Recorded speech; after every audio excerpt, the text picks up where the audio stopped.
Hello tout le monde. La chance de vivre au monastère, c'est qu'il fait soleil toute l'année.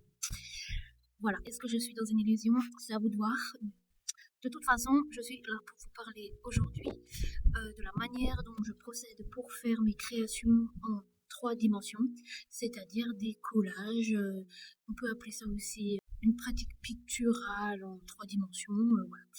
Donc, la première étape, elle est très latente. C'est vraiment inconscient, puisqu'il s'agit en fait de regrouper beaucoup d'objets.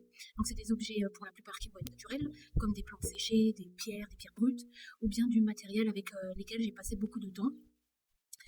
Donc, par exemple, la petite anecdote avec la création que j'ai intitulée Athéna, c'est que la chouette que l'on peut voir là, au centre du chaudron ventral, et ben en fait, je l'avais acheté dans une boutique à Strasbourg avant même que je commence à rédiger ma thèse.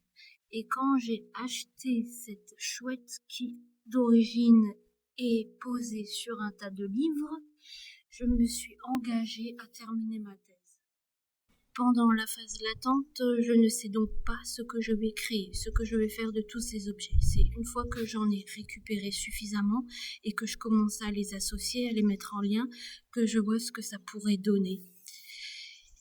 Et donc on passe à la deuxième phase où on peut associer les objets, voir comment ils résonnent entre eux et si nécessaire compléter l'installation par des objets que je vais consciemment cette fois-ci chercher, comme un bol, des coquillages, des pierres, des pointes. Parfois je dois même acheter des cristaux sur internet.